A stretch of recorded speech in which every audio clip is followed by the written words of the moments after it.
Class 10 History, Chapter 1 The Rise of Nationalism in Europe, Topic 5 Visualizing the Nation.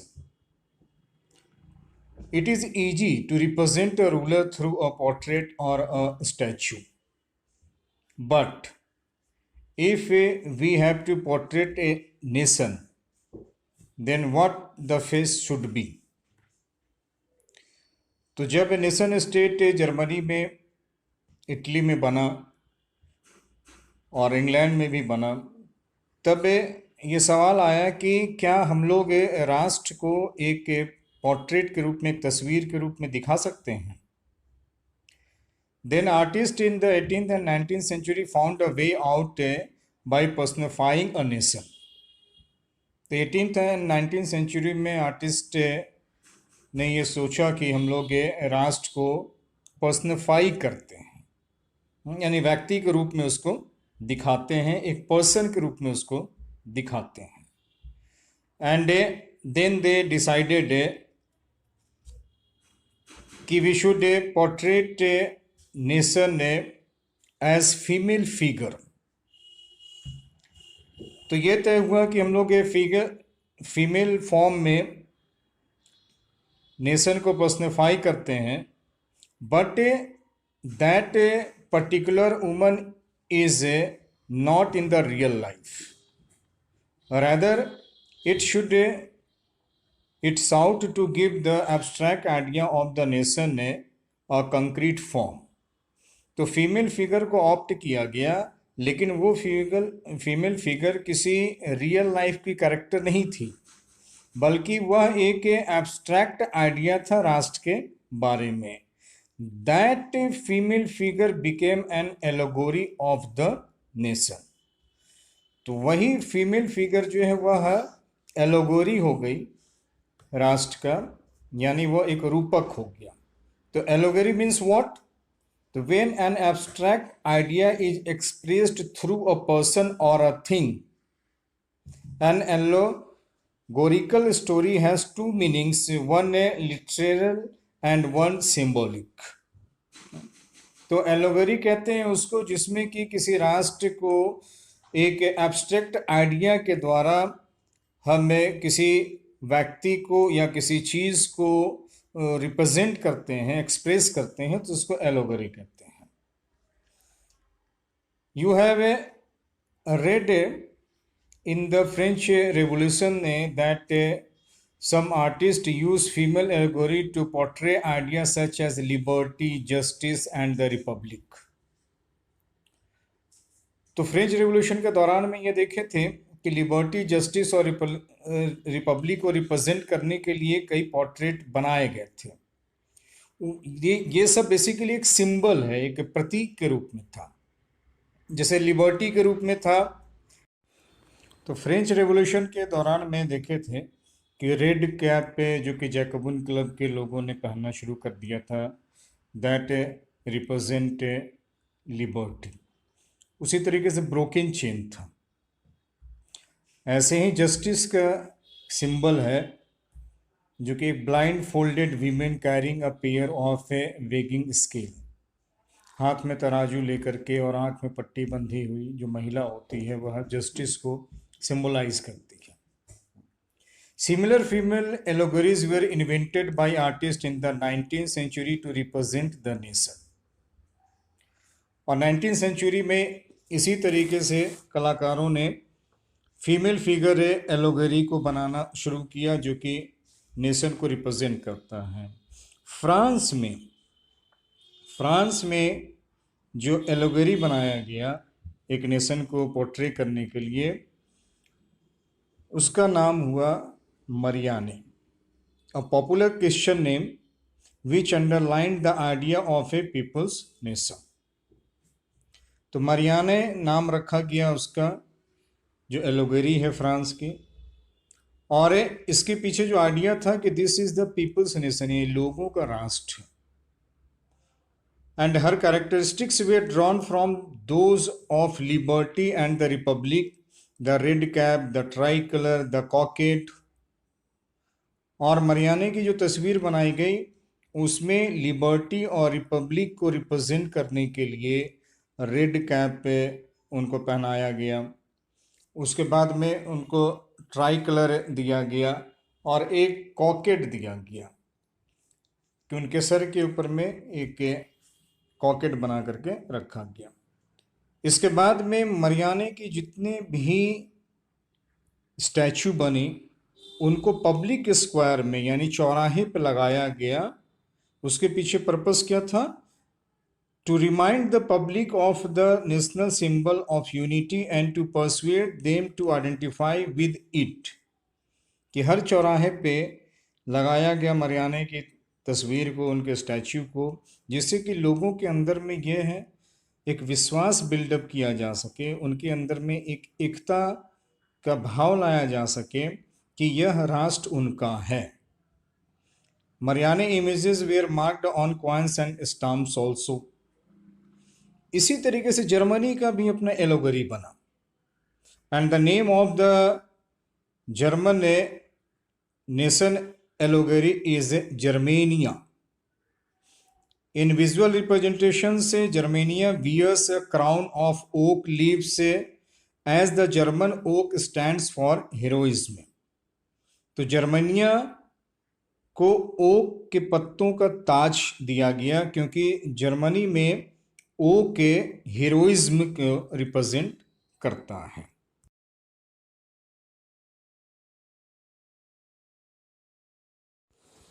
Now the topic 6, nationalism and imperialism, राष्ट्रवाद और साम्राज्यवाद। By the last quarter of the 19th century, nationalism no longer retained its idealistic liberal democratic sentiments of the first half of the century but became a narrow creed with limited ends. अब यहाँ पे एक बड़ा बदलाव क्या आता है कि first half of the 19th century में राष्ट्रवाद की जो परिभाषा थी, जिसमें था कि हमें डेमोक्रेसी में आना है, हमें फ्रीडम इक्वलिटी में आना है, तो वो जो लिबरल डेमोक्रेटिक सेंटिमेंट्स था, अब वो डेफिनेशन चेंज हो गया। अब वो एक संकीर्ण सोच हो गई और उसमें अपने हर राष्ट्र का अपना स्वार्थ आने लगा। अब जितने भी नेशनलिस्ट ग्रुप्स थे, चूंकि 19th सेंचुरी एंड होते होते तक almost every part of the Europe में नेशन स्टेट बन चुका था। अब यूरोपियन पावर्स के बीच में आपस में राइवलरी थी क्योंकि सारे नेशंस इंडस्ट्रियलाइज्ड हो चुके थे और इंडस्ट्रियलाइज होने के बाद में अब वो चाहते थे कि उनके लिए ट्रेड भी बेनिफिशियल हो, जो गुड्स वो मैन्युफैक्चर करते हैं उसके लिए भी उनके पास में एक बिग मार्केट हो। तो the major European powers in turn manipulated the nationalist aspirations of the subject peoples in Europe to further their own imperialist aims. अब वो लोग यानी यूरोप के जो पावर्स थे वो लोग नेशनलिस्ट इच्छाओं को, यूरोप के लोगों के राष्ट्रवादी चाहत को अब वो अपने साम्राज्यवादी उद्देश्य से परिवर्तित करने लगे। यानी अब उनके बीच में राइवलरी हो गई, अब उनके बीच में कंपटीशन हो गया कि कौन ज़्यादा बेहतर होता है, कौन ज़्यादा डेवलप होता है, और ये राइवलरी जो है उनके बीच में एक कॉन्फ्लिक्ट का सिचुएशन क्रिएट कर दिया। इसमें जो सबसे खतरनाक स्थिति हुई नेशनलिस्ट टेंशन का, वो यूरोप में आफ्टर 1871, और वो जो एरिया था that was known as Balkans. तो Balkans was a region of geographical and ethnic variation comprising modern day Romania, Bulgaria, Albania, Greece, Macedonia, Croatia, Bosnia Herzegovina, Slovenia, Serbia and Montenegro, whose inhabitants were broadly known as the slaves. अब 1871 में Europe में राष्ट्रवादी तनाव शुरू होता है और सबसे खतरनाक स्थिति बनती है बाल्कन नामक इलाके में। और उस समय का जो बाल्कन था वो आज के कई देशों को मिला करके बाल्कन रीजन था, जहां के लोगों को स्लेव कहा जाता था। अब बाल्कन का जो बड़ा हिस्सा था वो ऑटोमन एम्पायर के कंट्रोल में था। जब ऑटोमन एम्पायर के एरिया में रोमांटिक नेशनलिज्म की शुरुआत हुई तो धीरे धीरे वहाँ पर डिसइंटीग्रेशन होना शुरू हुआ। वहाँ पर राष्ट्र जो ऑटोमन एम्पायर था वो टूटना शुरू हुआ और उसके टूटने का असर यह हुआ कि वहाँ पर जो सिचुएशन था दैट बिकेम एक्सप्लोसिव। पूरे 19th सेंचुरी में Ottoman Empire had sought to strengthen itself through modernization and internal reforms, but with very little success. Ottoman Empire भी अपने ग्रिप को बनाए रखने के लिए वो लगातार मॉडर्नाइजेशन कर रहा था, इंटरनल रिफॉर्म्स कर रहा था, लेकिन उसका कोई लाभ नहीं हो रहा था, क्योंकि एक के बाद एक जितने भी यूरोपियन नेशनलिस्ट थे वो वहाँ पे आंदोलन चला रहे थे और जो देश थे वहाँ पर फ्रीडम मूवमेंट चल रहा था और वो लोग ऑटोमन एम्पायर से बाहर होना चाह रहे थे और हो भी रहे थे। And they were declaring themselves as independent. और ग्रीस से वॉर के बारे में जो पढ़े थे जो कि 1832 में ऑटोमन एम्पायर से अलग हुआ था, that was one of the example. अब the Balkan peoples based their claims for independence or political rights on nationality and used history to prove that they had once been independent but had subsequently been subjugated by foreign powers. अब जो Balkan में रहने वाले जितने भी देश थे वो अपने आप को इंडिपेंडेंट बनाना चाहते थे या पॉलिटिकल राइट लेना चाहते थे, और उसका आधार क्या था? तो वो अपनी नेशनलिटी के आधार पे, अपने हिस्ट्री के आधार पे ये बताते हैं कि वो लोग एक समय में इंडिपेंडेंट हुआ करते थे और अब समय के साथ में वो फॉरेन पावर्स के अंदर आ गए हैं, लेकिन अब वह संघर्ष करके अपने आप को आज़ाद करेंगे। और प्राचीन काल में एंशिएंट पीरियड में जो उनका कंट्री था, जो उनकी नेशनलिटी थी, उसके आधार पे वो अपने देश का निर्माण करेंगे, यानी वहाँ भी नेशन स्टेट की बात, इंडिपेंडेंट स्टेट की बात होने लगी। As the different Slavic nationalists struggled to define their identity and independence, the Balkan area became an area of intense conflict. Balkan का एरिया जो है वह इंटेंस कॉन्फ्लिक्ट का एरिया बन गया, क्योंकि अब वहाँ पर 1 दर्जन से ज़्यादा यूरोपियन राष्ट्र अपने आप को इंडिपेंडेंट करने के लिए ऑटोमन एम्पायर से लड़ना शुरू कर दिए। The Balkan states were fiercely jealous to each other and each hoped to gain more territory at the expense of others. अब यहाँ पे सिचुएशन क्या हो गई कि एक तरफ में बाल्कन स्टेट अपने आप को इंडिपेंडेंट करना चाहते थे, और मज़ेदार बात यह है कि वो सब एक दूसरे स्टेट से जेलस थे, उनसे ईर्ष्या करते थे, और हर स्टेट यह चाहता था कि वो अपने हिस्से में ज़्यादा बड़ा टेरिटरी रख ले, और दूसरे को नुकसान होता है तो कोई बात नहीं, on the cost of other वो अपने टेरिटरी को ज़्यादा बड़ा करना चाहते थे। तो एक तरफ में वो अपने नेबरिंग स्टेट से लड़ रहे थे और दूसरी तरफ में वो ऑटोमन एम्पायर से भी लड़ रहे थे। अब जब वहाँ पे इंटेंस से कॉन्फ्लिक्ट का सिचुएशन अराइज किया तब यह स्थिति और भी ज़्यादा कॉम्प्लिकेटेड हो गई जब यूरोप के बिग पावर्स की राइवलरी वहाँ पर पहुँच गई।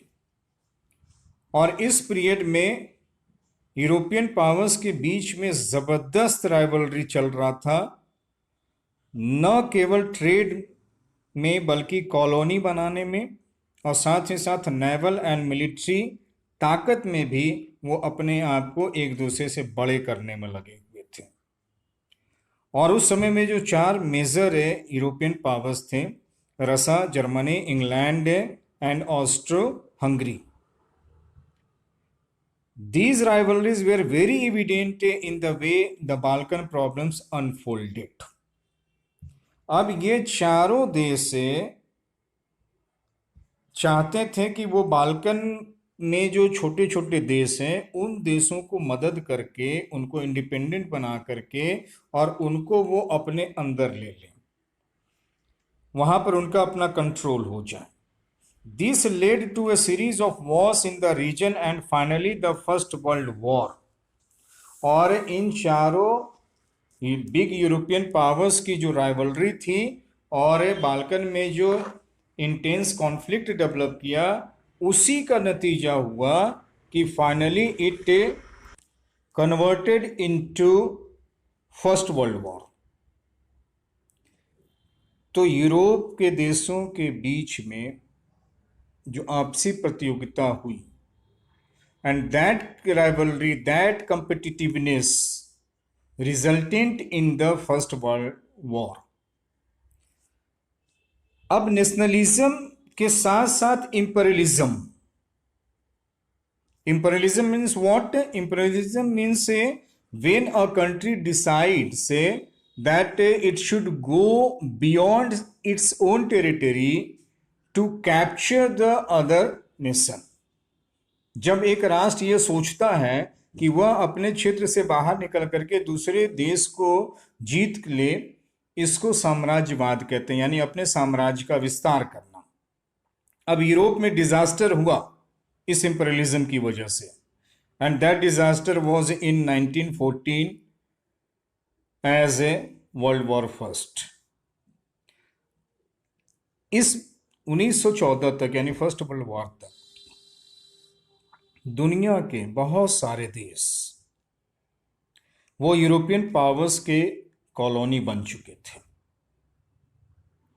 और वहां पर यूरोपियन ने उन देशों के लोगों का एक्सप्लॉयटेशन कर रहा था, उनके नेचुरल रिसोर्स से का एक्सप्लॉयटेशन कर रहा था, और वहां के लोग गरीब होते चले जा रहे थे, लेकिन जिसने कॉलोनी बनाया था वह दिनों दिन अमीर होता चला जा रहा था, जिसका नतीजा ये हुआ कि in the 19th century colonized people began to oppose imperial domination.